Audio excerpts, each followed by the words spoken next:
takaseinä, siinä olisi varmaan ainakin umpinainen. Että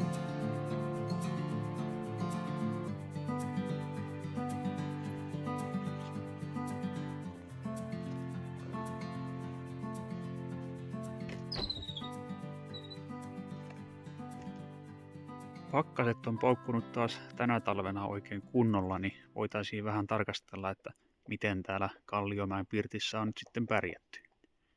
Lämmityshän täällä tapahtuu pääasiassa puulämmityksen avulla. Ja täältä keittiön puolelta löytyy nyt sitten muun muassa tämä Högforsin Rapid 20, tämmöinen tosi kompakti puuliesi. Se on suunniteltu tehokkaaseen ja taloudelliseen ruoanlaittoon, eli keittolevyt lämpiää tosi nopeasti, mutta niin yksittäin tämmöinen ei kyllä riitä lämmönlähteenä varsinaisesti. Mutta tämän avulla on helppo saada keittiön lämpötilat nousemaan nopealla aikataululla. Ja tämä puuliesihän on muorattu tällä lailla tiiliosan päälle, eli tämä alaosa pystyy myös sitten varaamaan tuota lämpöä. Ja koska tuo puuhellan savupelti on sen verran korkealla, niin tuo hormi kykenee lämmittämään myös kevyesti tätä olohuoneen puolta. Ykköslämmönlähde täällä keittiössä on kuitenkin tämä leivinuuni. Se kykenee pitämään täällä lämpötilat tuossa 18 asteen korvilla 24 tunnin ajan. Tuossa tuli nyt sitten myös punnittua, että montako kiloa puuta täällä keskimäärin tulee poltettua näiden pidempien pakkasjaksojen aikana. Ja se oli keskimäärin tuommoinen 11 kiloa. Ja kyseessähän on koivuklappi.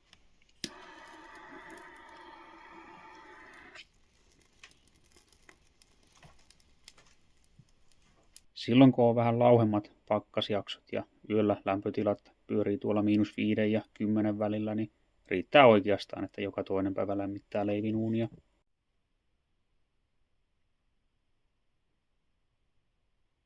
Ja vaikka sitä polttopuuta sitten kuluukin vähän enemmän näiden kovempien pakkasjaksojen aikana, niin tykkään ottaa huomioon myös sen seikan, että tavan avulla sitten saa paistettua ja kypsennettyä tosi monipuolisesti erilaisia ruokia.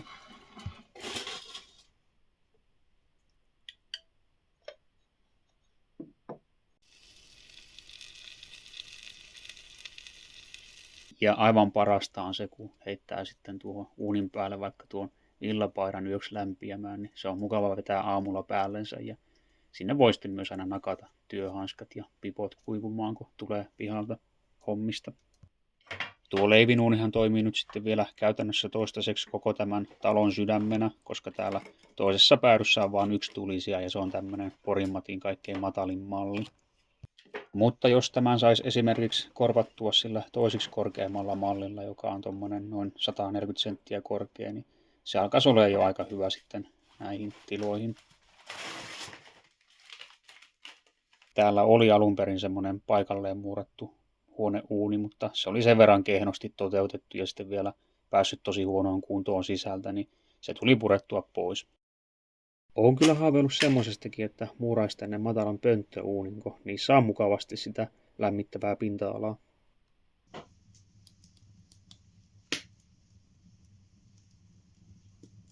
Ja kyllähän tämä Porinmatin matalinkin malli melkoinen tehopesä on, että jos vaan suinkin kerkiää aamuin illoin polttaa ne pari pesällistä, niin kyllähän täällä saa aika hyvin ylläpidettyä tuota lämpöä.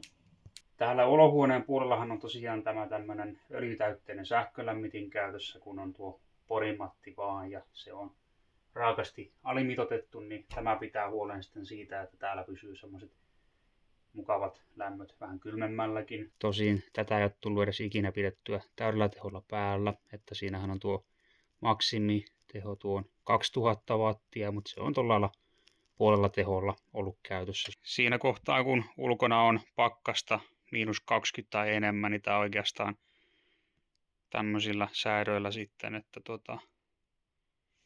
termostaattiakaan en ole ikinä pistänyt tonne 5 asti tässä. Toki polttopuutahan on sitten kulunut, että se täytyy sitten huomioida myös siinä, että täällä on kumminkin niin pääsääntöisesti puulla lämmitys ja tämä on sitten niin toissijainen lämmönlähde. Tuossa kun nyt sitten tammikuun ajan oli noita kovempia pakkaskelejä, niin arvioin tämän viimeisimmän sähkölaskun perusteella, että tämä batteri oli sitten käyttänyt tuommoiset 300 kilowattia, että ei mikään nyt hullumpi kulutus sitten siinä mielessä. Ja varsin maltillinen tuo lasku muutenkin oli tammikuun ajalta, mutta polttopuuta toki kuuluu, että ei se ilmasta ole se lämmittäminen missään mielessä. Nyt on maanantai, helmikuun 2. päivä ja vähän kello 6 jälkeen tässä heräilen ja katsotaan vähän mitä lämpötiloja täällä on. Ulkona näyttäisi olevan -25 astetta. Sisällä on hiukan reilu 19 astetta.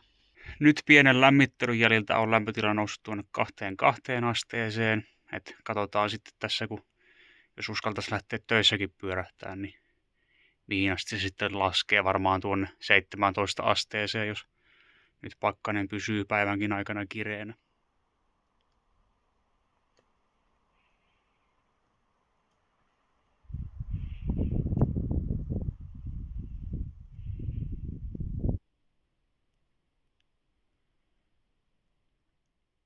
Nyt saavuin tuossa työmaalta kotiin, kello tulee 4.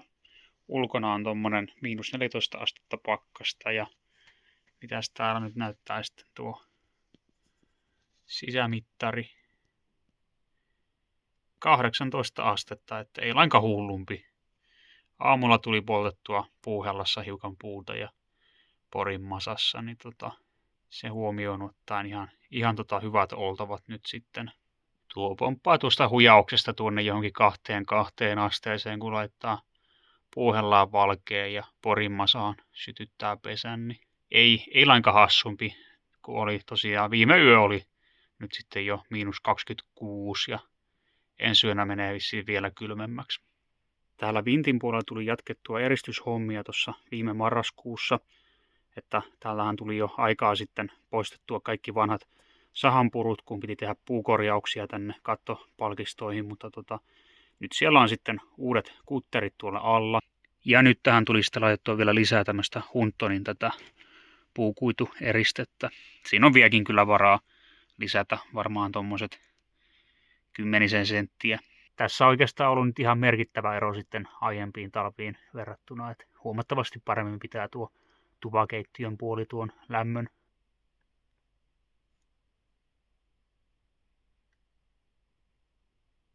Ja tämähän on edelleen tämä rakennuksen toisen päädyn lisäeristys tekemättä.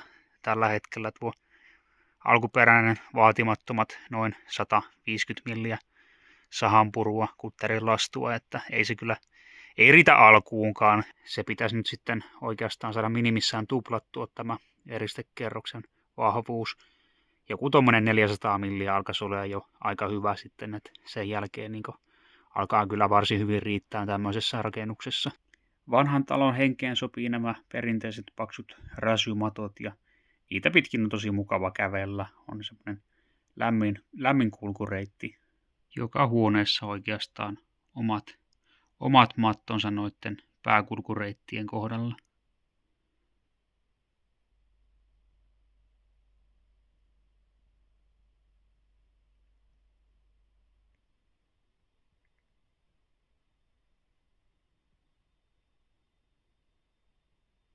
Näiden alkuperäisten ikkunoiden lämmöneristyskykyyn on kyllä vallan tyytyväinen, että nämä on perusteellisesti läpikäyty ja hyvin tiivistetty.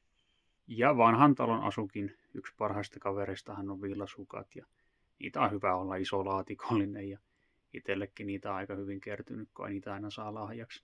Ja viltit ei ole ikinä pahitteeksi, niitä saa olla aina muutamia nurkissa pyörimässä. Ja tietenkin, jos oikein kunnolla vilu alkaa tulemaan, niin pieni jumppa saa kyllä lämmöt päällä. Meikäläisellä ei muutenkaan ole enää ollut yli 4 vuoteen salijäsenyyttä, niin tulee kotona sitten treenailtua. Ja sehän on tietenkin kuntoilun näkökulmasta parempikin, että huoneessa on sitten vähän matalampi lämpötila.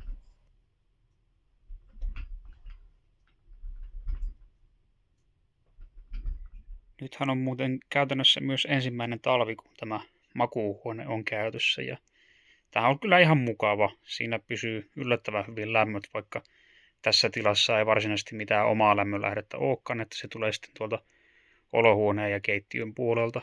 Etenkin itse tykkään siitä, että nukkuessa on sellainen vähän viileämpi lämpötila, joku 18 astetta on tosi passelia, vaikka siitä laskisi asteen pari, niin ei ole mikään paniikki vielä.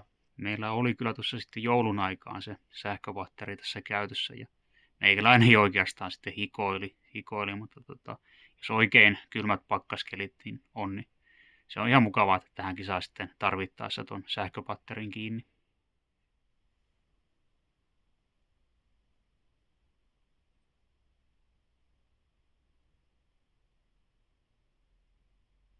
Oikeastaan sinne ainut merkittävä ongelma täällä on enää nämä suoraan kylmään tilaan vievät yksinkertaiset ohuet puiset väliovet. Mutta sekin ongelma sitten kyllä korjaantuu siinä kohtaa, kun saa tämän uuden kuistin tästä valmiiksi. Tämän tulevan sisäänkäyntioven kanssa nyt ei ole niin paha tilanne, kun siihen tuli laitettua villotukset tuohon ovilevyn päälle ja sitten vielä tämä paperointi. Eihän tämäkään nyt mikään kaikkein tiivein ratkaisu ole, mutta parempi kuin ei mitään. Ja niin mukavaa kuin tuossa uudessa saunassa onkin löylytellä, niin nyt on ollut pakko rajoittaa sen lämmittämistä, kun tuo polttopuuvarasto on alkanut hupeneen tosi kovaa tahtia ja täytyy nyt pitää huoli siitä, että puuta riittäisi sitten hyvin tämän päärakennuksen lämmittämiseen niin kauan kuin vielä pakkaskeleja on. Mutta siinä missä tämä puuhella on tosi lyömätön varuste talvikaudella, niin kesäkaudella ei tule kyllä kuuloonkaan, että tällä tekisi mitään ruokaa. Joten ajatuksena olisi tehdä tuonne pihallekin semmoinen pieni, mutta kunnollinen kesäkeittiö. Ja siinä voisi olla sitten ihan kunnon muurattu puuhella, niin voisi ulkona kokkailla, jos on hellekelejä, eikä tarvitsisi sitten alkaa turhaan sisätiloja lämmittelemään.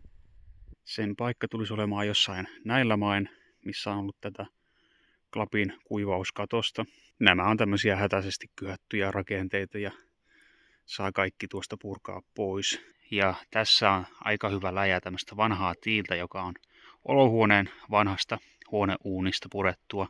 Niiden avulla pitäisi syntyä ainakin yksi pieni puuhella helposti. Tässäkin kun tuo kallio on ihan niin kuin näkyvillä asti, niin ajatuksena olisi vaan ankkuroida jollain rosterikierretangon pätkillä vanhoja sähköpylväitä tähän. Ja sitten korkeuden saisi säädettyä ihan jollain muttereiden avulla. Mutta mä piirsin tuossa vielä pienet luonnoskuvat siitä, että mitä se voisi olla, niin voitaisiin kurkata niitä seuraavaksi. Eli kaikessa yksinkertaisuudessaan se olisi jotakin tämän näköistä, tämmöinen yksinkertainen katettu tila, josta löytyisi sitten puuhella. Siinä voisi olla ihan pieni paistiuunikin.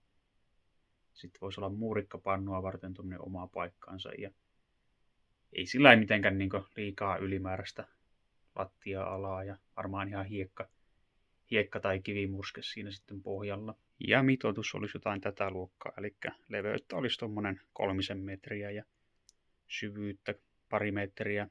Ja sitten siihen tulisi tuommoinen ehkä tätä koko luokkaa oleva muurattu tuo puuhella ja 1 hormin piippu sitten vaan. Ja todennäköisesti kyllä se tiilestä tulee tehtyä siihen. Sen verran on tuommoista vanhaa joutilasta tiiltä, että saisi kyhättyä tuommoisen pienen piipun. Ja jos miettii, että tämän sisätilan korkeus olisi joku tuommoinen 2,2 metriä ja siihen tulee aika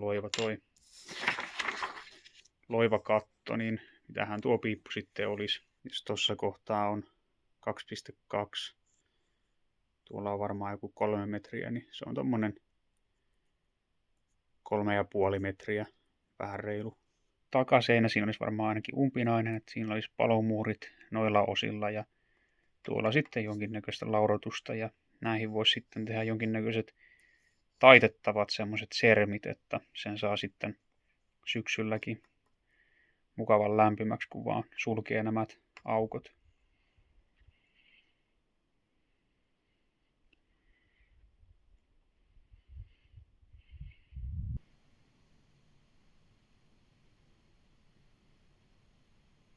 Kyllähän täällä siis nykyään jo pärjää varsin mukavasti tämmöisillä hiukan pidemmilläkin pakkasjaksoilla ja kumminkin parempaa on luvassa sitten, kun kaikki remontit aikanaan valmistuu. Mutta toista se oli silloin ihan alkuaikoina, kun tämä tupakeittiö palveli myös makuuhuoneena ja tässä nurkassa, mikä näkyy, oli tuo sänky ja sitten kun oikein pakkasta oli, niin tuli kyllä pipo ja makuupussi varsin tutuiksi. Niihin aikoihin tuo toinen pääty talosta oli vielä totaalisen remontissa ja siellä oli kaikki lävet enemmän tai vähemmän auki ja pakkaslukemia sisällä. Ja sitten kun tämä väliseinäosuus osaltaan tämmöistä, niin siitähän valskas sitten oikein kunnolla kyllä pakkanen läpi.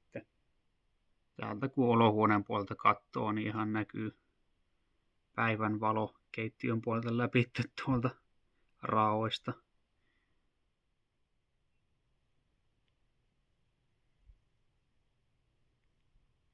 Ei nyt ole mitenkään tarkoitus yllyttää juomaan, enkä itsekään hirveästi juo, mutta jostain syystä meikäläiselle tulee paljon lahjaksi kaikkia konjakkipulloja ja vastaavia, niin niitä on sitten talviaikaa mukava naukkailla silloin tällöin, niin lähtee veri kiertämään.